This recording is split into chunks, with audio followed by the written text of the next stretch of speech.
Okay, just a mute. Good evening. Welcome to Economics 330, Global Trade and Political Economy, City University of New York, MEC. Today is Tuesday, March 24th, 2026. And let me begin this week's lecture by reminding the class that instructions for your term paper um, is now accessible on Brightspace. Actually, it's been accessible in Brightspace for a minute, and therefore you may begin writing your term paper.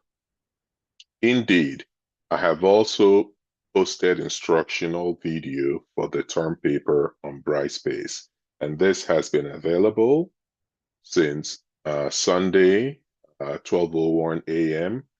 with associated announcement and email notifying you of its availability. I do look forward with excitement to reading and evaluating your masterpiece. Circling back to today's lecture, as you may remember, last week we covered international monetary relations, right?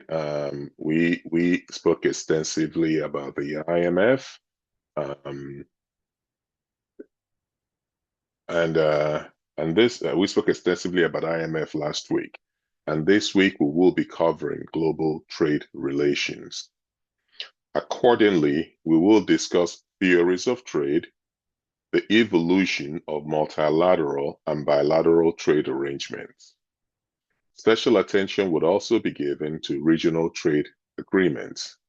Finally, we will discuss trade regimes and how they affect relations between nations and groups within a country. Trade can be a contentious issue, as current events have made clear, because interest groups and the broader public view their welfare as being more affected by trade policy than by monetary, investment, or financial policy.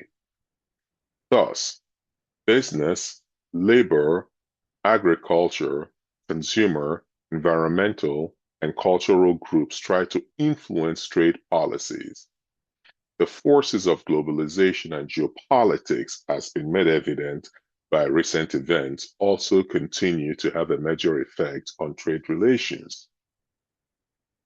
Consider that due to globalization of supply chains and trade, the growing interdependence between states has also made trade relations more vulnerable to economic downturns. Recall that in a previous class some weeks ago, I introduced the phrase economic contagion. As a quick refresher, economic contagion is the spread of economic instability or financial crisis from one country, market, or institution to others, much like a disease spreads from person to person. Now, this can happen through various channels such as direct financial ties, like cross-border loans, indirect links, like exchange in investor sentiment, and trade connections. Nevertheless, the result is often increased volatility and negative effects across global markets, even when the initial shock might seem isolated. More recently, Module 8 lecture included why, in an effort to promote exports, many countries engage in competitive undervaluation of their currency. As you will recall, my lecture included the definition, advantages, and disadvantages of 1. The fixed exchange rate, also known as the gold standard, 2. The floating exchange rate, 3. Pegged exchange rate system, which incorporates aspects of floating and fixed exchange rate systems. We also discussed how exchange rate regimes can affect the balance of payment of countries. It should be noted, however, that the practice of adopting non-market measures to manipulate currency valuation can raise the possibility of trade war. Indeed, your reading assignment for this week includes tariffs, counter tariffs between US and Chinese governments, especially during the first Trump administration. Furthermore, note that trade and foreign investment are closely related, and multinational corporations have considerable influence on trade issues, and interfirm trade within multinational corporations account for about 1/3 of total world trade. Now, that is really profound. Again, let me repeat that. Intra-firm trade within multinational corporations can account for about 1/3 of total world trade. As we continue with this second of the 3 segments, which began in Module 8, we will discuss theories of trade, the evolution of multilateral and bilateral trade arrangements. Special attention will be given to regional trade agreements as well. Finally, we will discuss trade regimes and how they affect relations between nations and groups within a country. And with that, here are your learning objectives for the week. At the conclusion of this week, you should be able to 1. Explain multilateral trade relations during the last 2 centuries. And that goes something like this.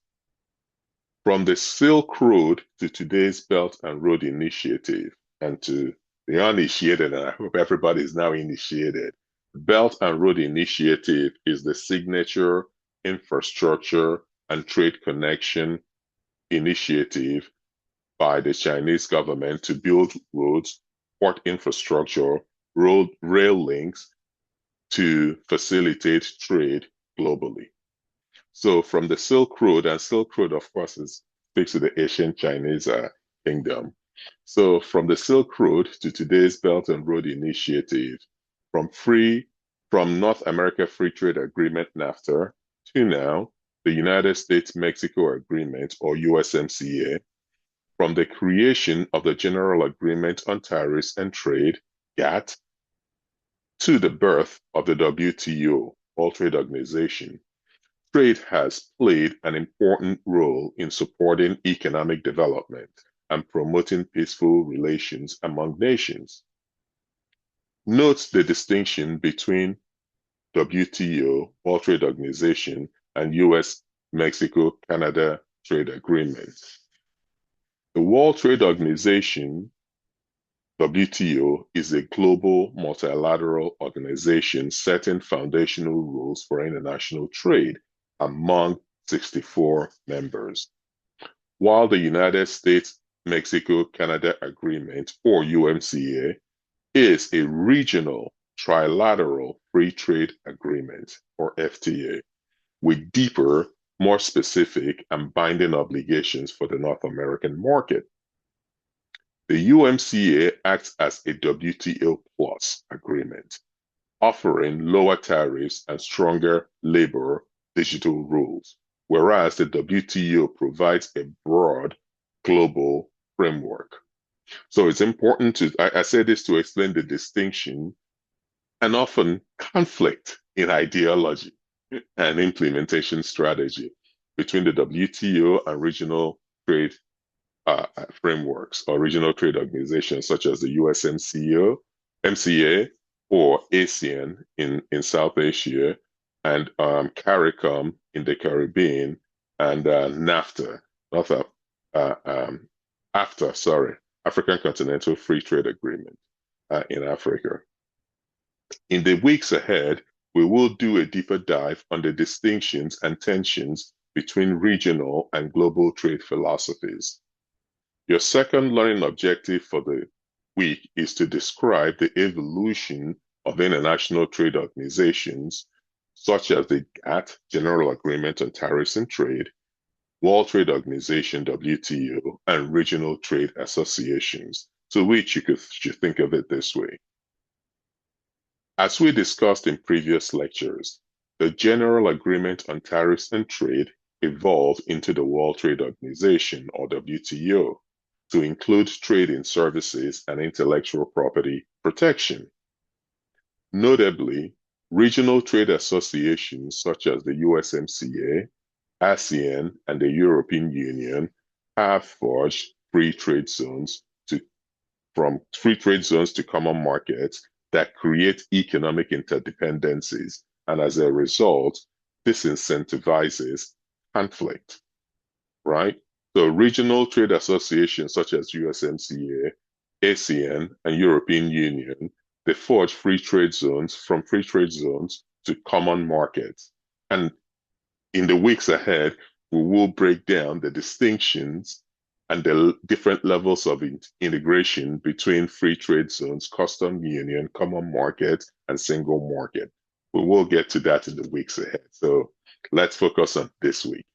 Um, but the offshoot is that these regional trade agreements create economic interdependencies, and as a result, disincentivizes conflict because no one wins. It becomes a mutually assured destruction if countries in the same economic zone choose to go into conflict. Some might argue, as the United States is now realizing, that by placing tariffs on goods and services from Mexico or Canada, that it ultimately creates inflationary pressure because some of those goods and services are often input products to goods that are quote unquote manufactured in the United States and vice versa. The third learning objective is to explain why trade among nations is potentially advantageous to all trading partners, in which you should think about it this way. All things being equal, trade among nations is advantageous to all trading partners because leveraging the comparative advantages of each country enhances the efficiency of the global supply chain. This allows countries to grow their economy through the sale of goods and services where it has comparative advantage while still being able to enjoy the goods it imports from trading partner countries with comparative advantage in the imported goods and/or services.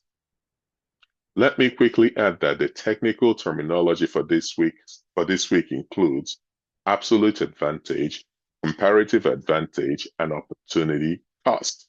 And this is important in understanding the make, buy, or make, manufacture, or import decision landscape for countries who are engaged in international trade. So let me again reiterate that our word of the week and technical phrase and terminologies signal to your audience technical subject matter knowledge and expertise. This is why it's important that I highlight them, because you should remember the world decides who you are by what you show it. So wear your scholarship and intellect on your sleeve. Now, let us again unpack these definitions, right, of the phrase for the week. Absolute advantage. It refers to the ability of a country or an entity to more efficiently produce a greater number of goods and or services than the competition. As you should know by the ninth week, the theory of absolute advantage dates back to Adam Smith, an 18th century Scottish economist and philosopher who was a pioneer in the field of political economy. In Smith's seminal economic book, The Wealth of Nations, he theorized that countries should focus on goods they can produce efficiently and should use trade as a way to acquire anything they are not able to make themselves or at a lower opportunity cost relative to the competition. The second phrase of the week is comparative advantage, which refers to the ability of a country or an entity to produce goods and or services at a lower opportunity cost relative to the competition. And that brings us logically to the phrase opportunity cost. which refers to both the explicit or consumption costs, like capital and resources spent, and what you have to give up to buy or produce what you want in terms of other goods and or services. Please note that when economists use the word cost, we usually mean opportunity cost. So here's your learning outcomes for the week. Upon the completion of this week's assessment, you should be able to distinguish and contrast between the General Agreement on Tariffs and Trade and the World Trade Organization, or AKA distinguish and contrast between GATT and WTO.